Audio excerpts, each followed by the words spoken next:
I heard everything. Every whisper, every insult, every plan they made while thinking I would never wake up. Being trapped inside my own body was terrifying. But realizing my family had already buried me in their hearts, that broke something deeper. And when I finally opened my eyes, I knew one truth clearly. If they abandoned me when I was helpless, they would never deserve me when I rose again. Naledi walked home slowly that night, tired from her long shift and soaked by the cold rain. She held her books close to her chest, thinking only about getting home, sleeping, and waking up to study again. She was used to hard work. She never complained.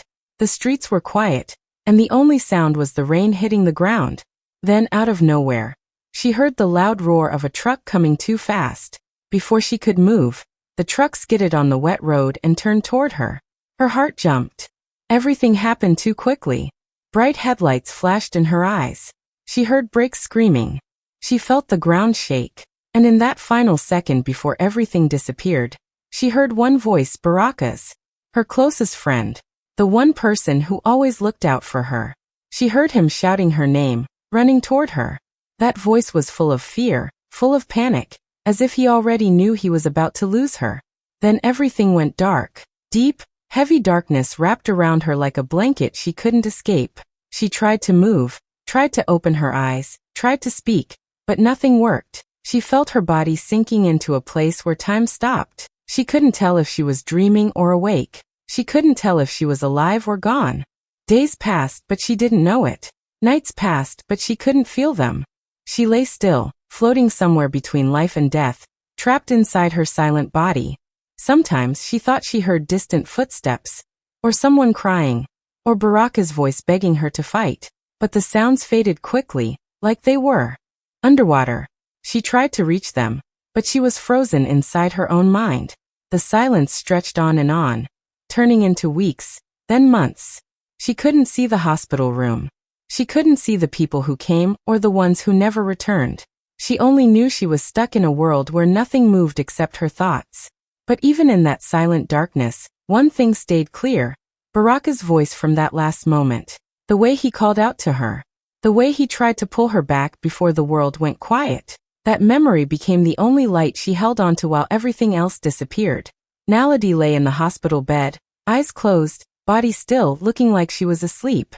But inside, she was awake in a way no one understood. She couldn't move, she couldn't speak, but she could hear everything. The doctors had told her family that sometimes coma patients could still hear voices around them. Her family nodded politely, but no one really believed it. Naledi wished she could scream and tell them, "I hear you. I'm here." But she was trapped inside her body, listening to every word they said. At first, her family visited often. They cried beside her bed, held her hand, and talked about hoping she would wake up. But slowly everything changed. Their visits became shorter. Their voices turned colder. Then one day, she heard her mother standing near her bed, speaking in a low, tired voice. "Keeping her alive is draining us," she whispered. Naledi felt something break inside her. She wanted to reach out, to beg her mother not to give up on her, but she couldn't move a single finger. Her uncle sighed heavily and replied, "If she doesn't wake soon, we should pull the plug. It's too much money, too much stress." His words cut through her like a knife. She could hear every detail in their voices. Not worry, not love, not hope. Just inconvenience. Just frustration. She felt her heart ache, but still she couldn't react. She lay there silently, listening to the people who were supposed to love her decide whether she was worth keeping alive. Days passed after that conversation, and things got worse. Her mother started visiting less. Her uncle stopped coming at all. Her cousins only appeared once, took pictures for social media, and left without even speaking to her. Naledi could hear every footstep, every door opening and closing, every quiet moment when no one entered her room at all. The silence from her family became louder than their words. Soon weeks passed, and her room stayed empty most of the time. No voices, no footsteps, no familiar faces. She felt abandoned in the deepest way possible, alive enough to feel the pain, but helpless to stop it. The people she had trusted the most had disappeared when she needed them the most. But not everyone left. Every single day, without fail, Baraka came. He sat beside her bed, sometimes talking, sometimes just holding her hand. He brought her flowers even though she couldn't see them. He told her stories as if she were awake. He wiped her face gently and adjusted her blanket. Her family always dismissed him, treated him like he was unimportant, but he was the only one who stayed. Even in the darkness of her coma, she felt the difference. Her family came for duty. Baraka came for love. And his presence became the one thing that kept her spirit alive while the rest of the world forgot her. That evening, Naledi sensed movement in her hospital room. She recognized the footsteps, the giggles, the way the door clicked shut. It was her cousins. For a moment, hope rose in her chest. Maybe they came to talk to her, to encourage her, maybe even to pray for her recovery. She waited for gentle voices, for warmth, for something that sounded like love. But what she heard instead felt like someone pressing a knife into her heart. They didn't speak softly. They didn't even look at her. They walked around the room like it was nothing more than a place to gossip, a place where a future dead girl lay. One cousin pulled out her phone and sighed loudly. "I wonder who will get her clothes," she said with a laugh. "Not that they're fancy or anything." Another cousin sat in the chair next to Naledi's bed, chewing gum loudly. "Please," she snorted. What did Naledi ever have? She lived on scholarships and cheap meals. Good thing she had nothing valuable. Naledi died poor. Naledi felt everything inside her twist. Died. She wanted to shout. She wanted to sit up and tell them she was right there. Her mind was awake. Her heart was beating. But her body refused to move. She was trapped, listening to people she once trusted talk about her like she was already gone. The cousins continued, not caring that they were standing over her body. "At least her debt ends with her." Another one joked. "Imagine if we had to help pay it." "No thank you." They all laughed together. Naledi felt like she was drowning. She wanted to cry, but her eyes stayed dry. She wanted to breathe faster, but her chest didn't move. She wanted to cover her ears, but her arms wouldn't lift. She was locked inside her own body, forced to hear every cruel word. Her mind screamed, "I'm alive. I hear you. Stop." But nothing came out. The cousins didn't stop. They kept going, enjoying their conversation as if she were invisible, as if she were already a memory, as if she had never mattered at all. They joked about the hospital bills, about who would announce her death online, about who would pretend to be the closest cousin for sympathy comments. With each word, Naledi felt herself slipping deeper into a cold sadness she couldn't escape. She had always been quiet, always humble, always the one who helped her family whenever she could. And now, lying helpless, she realized something painful. Some people only cared about what she could give them, and now she had nothing to offer. When they finally left the room, laughing as they closed the door, the silence that returned felt heavier than before. Naledi lay there, frozen, carrying the weight of every word they had said. Inside, she screamed for help, but outside, she remained still. The girl they already counted out. Naledi had always lived a simple life. She never showed off, never bragged, never talked about the things she kept close to her heart. One of those things was her grandmother's legacy. Her grandmother had been a quiet genius, an inventor who spent years working on clean energy ideas. Many people didn't know how brilliant she was, but Naledi did. Before her grandmother passed away, she called Naledi to her bedside, held her hand gently, and handed her a sealed envelope. Inside were papers, diagrams, and a patent for an energy design no one had paid attention to years ago. Her grandmother had whispered, "This belongs to you. Protect it. Use it for good." Naledi never told her family. She didn't want arguments, greed, or pressure. She simply kept the documents safe in a small box under her bed, planning to study them after graduation, and maybe one day bring the invention to life. While Naledi lay in the hospital, unable to move or speak, the world outside kept turning. One day, her grandmother's old partner, now working with a major tech company, rediscovered the design. They searched the records, saw Naledi listed as the patent owner, and tried to contact her. When they couldn't reach her directly, they called the emergency number listed under her name. That number belonged to her family. Her mother received the first call but ignored it, thinking it was some kind of scam. Another call came a few days later. Her uncle answered that one. When he heard a company wanted to discuss a business proposal, he became interested. But when they mentioned Naledi's name and her ownership of a patent, he grew confused. He didn't even know she had one. None of them did. Curiosity turned into excitement when the tech company sent an email explaining they were offering $850 million for full ownership of the energy design. Her uncle nearly dropped the phone. Her mother's eyes widened. Her cousins screamed in shock. They all sat around the living room, imagining what life would look like with that kind of money. New houses, new cars, vacations, everything they ever wanted. They talked about family blessings and miracles, without realizing none of it came from them. It came from the girl lying unconscious in a hospital bed. But while all of them argued about who should call back, who should negotiate, and who deserved the most, only one person quietly made the move. Baraka. He didn't care about the money. He just wanted to understand why a company was looking for Naledi. He answered their email politely, asked questions, and requested documents to protect her rights. He did what her family never thought to do. He defended her instead of dreaming about spending her fortune. And in that moment, without knowing it, Baraka became the only person standing between Naledi and the greed that was about to swallow her whole. The news spread through Naledi's family faster than anything ever had. The moment her uncle announced the offer, $850 million, the whole house exploded with excitement. People who hadn't spoken to each other in months suddenly became united. Relatives who never cared about Naledi were suddenly calling meetings, making plans, imagining how they would spend the money. And not one of them asked, "Is Naledi okay?"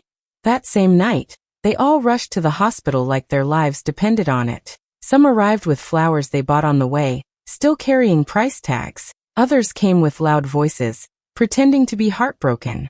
They pushed past nurses, acting like they had been visiting every day. Anyone watching would believe they were a loving family, who never left her side. Her mother was the first to reach the bed. She grabbed Naledi's hand and squeezed it like she had missed her deeply. "My precious Naledi," she cried. "I knew you would survive. My strong girl." Her voice shook, but Naledi felt no warmth in those words.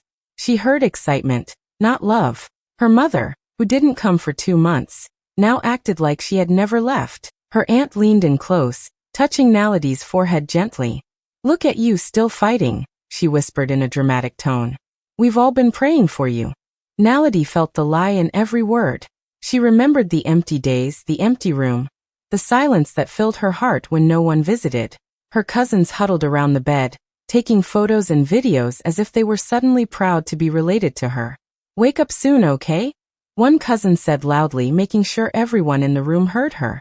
"We love you so much." Naledi wanted to shout, "Where were you when the room was cold and quiet?" But her body didn't move. As she lay still, listening to their voices, she felt the truth sink in. Their sudden affection wasn't real. Their tears weren't real. Their soft voices and forced smiles were all for one reason: the money. The $850 million they thought would fall into their hands once she signed the papers. Inside, Naledi felt a sharp pain that had nothing to do with the accident. It was the pain of knowing the people she had trusted, the people she had hoped would love her, had only returned because she was worth something now. Greed, not love. That was what filled the room. Only one person in that crowded space had visited her without expecting anything: Baraka. He stood quietly in the corner, watching the sudden family reunion with sad eyes. And even though Naledi couldn't speak, she felt comfort knowing he was the only one whose love didn't change overnight. Baraka sat beside Naledi's bed the same way he had every day. The room was quiet that morning, filled only with his soft voice as he told her another story from their childhood. The story about how she once fixed a broken radio using just tape and a pencil. He laughed gently, wiping dust from the windowsill, even though no one else cared enough to notice. He didn't know if she heard him, but he hoped she did. Naledi lay still, the same as always, but something felt different inside her. She felt like she was floating closer to the surface, as if a heavy curtain was lifting slowly. Baraka's voice reached her, warm and familiar, and this time, it didn't feel far away. She tried to move, just a little. Her mind pushed, begging her body to respond. Then it happened, the smallest twitch of her fingers. Baraka didn't notice at first, but Naledi felt it. She pushed again, harder, as if fighting through thick darkness. Her eyelids fluttered. Light leaked in, blurry and soft. Baraka froze mid-sentence, staring at her in complete shock. "Naledi," he whispered. Her eyes fluttered again, then opened. Slowly, weakly, carefully. But they opened. Baraka covered his mouth with his hand, eyes filling instantly with tears. He wasn't the type to cry, but seeing her awake after so many months broke him in the best way.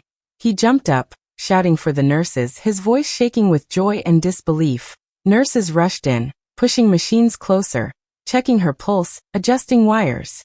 But before they could settle around her, the door burst open with a loud crash. Her family flooded into the room like a wave. Her mother pushed past everyone and threw herself dramatically at the edge of the bed. "My baby. She heard me. I knew she would come back because of my prayers," she shouted. Her aunt clapped her hands, crying loudly as if she had spent every night by Naledi's side. Her cousins started filming, capturing the moment like it was their victory. They acted as if they had been the ones whispering to her every day, holding her hand through the loneliness, wiping her tears even when she couldn't cry. They acted like their love had brought her back. Baraka stepped aside, watching silently. He knew the truth, and Naledi did too. Naledi couldn't speak yet. Her throat was too dry, her body too weak. But her eyes said everything. They held confusion, hurt, anger. A storm of emotions swirling behind her lashes. She looked around the room slowly, taking in the faces of people who abandoned her. And then her gaze found Baraka. Her eyes softened. She couldn't speak, but she didn't need words. Baraka understood. She had woken up, but she had also remembered everything. When the doctors finally said Naledi was strong enough to go home, her family reacted like they had won a trophy. They rushed to the hospital with wide smiles, loud greetings, and unnecessary excitement. They brought balloons, flowers, and gifts as if trying to erase all the months they left her alone.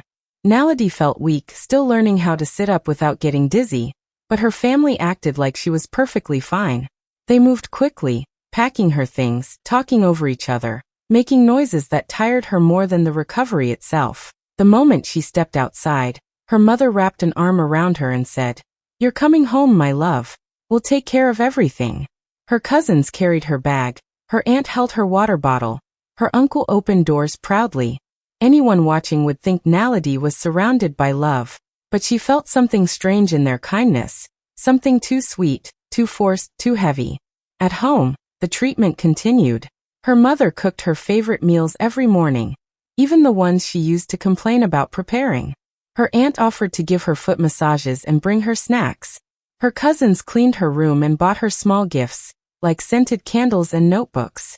They acted like she was the most important person in the house, suddenly giving her attention they had never shown before. For the first few days, Naledi remained quiet, observing everything. It was strange to see people who once ignored her now fighting over who would serve her tea.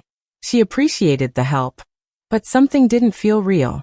Their smiles looked too wide, their voices too sweet, their movements too desperate. Then one afternoon, Naledi was resting in the living room, pretending to sleep. Her aunt didn't know she was there. She walked in with Naledi's mother, talking in a low voice. Naledi kept her eyes closed and listened. Her aunt sighed and said, "She's recovering too slowly. We need her to sign those papers soon.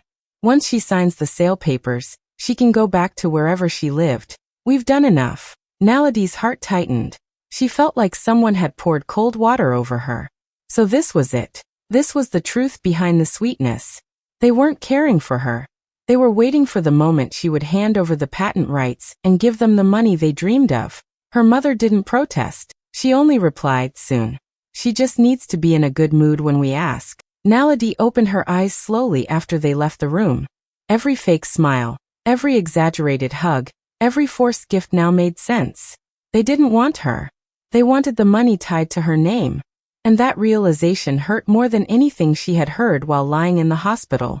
The day of the meeting arrived faster than Naledi expected. Her family had been preparing for it like it was a celebration. They cleaned the house, arranged chairs, and even dressed up as if they were hosting important guests. Naledi sat quietly on the couch, still feeling weak, her hands trembling slightly from her recent recovery. She watched them move around, whispering excitedly, checking documents again and again. When the legal team finally arrived, the atmosphere changed instantly. Her uncle rushed to greet them, shaking hands too eagerly. Her mother stood behind the lawyers, smiling nervously. while her cousins hovered close, pretending they understood everything. Naledi felt small in the corner of the room, surrounded by people who were acting like she didn't even exist except for her. Signature. The lawyers opened their briefcases and placed thick files on the table. "We are here to finalize the sale of the patent," one of them said. Naledi's heart thumped slowly. The number kept echoing in her mind. $850 million. It was a life-changing amount, but she remembered her grandmother's soft hand in hers, telling her to protect the invention. She remembered the old letters hidden in her drawer, full of dreams and warnings. Her family gathered around her, blocking her view of the lawyers. Her aunt placed a pen in her hand so quickly that Naledi almost dropped it. Her mother bent close to her ear and whispered, "Sign it, sweetheart. This will change all our lives. Trust us." Her uncle added, "It's simple. Just sign. We'll handle the rest for you. You're still recovering, so let us take care of everything." Their voices overlapped, creating pressure that made Naledi feel trapped again.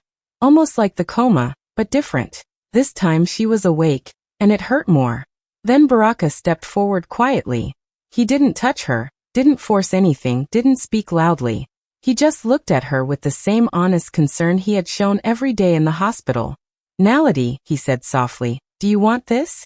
His voice was gentle, but it felt like a door opening inside her. Suddenly, memories rushed back. Her mother whispering that keeping her alive was draining them. Her uncle saying they should pull the plug.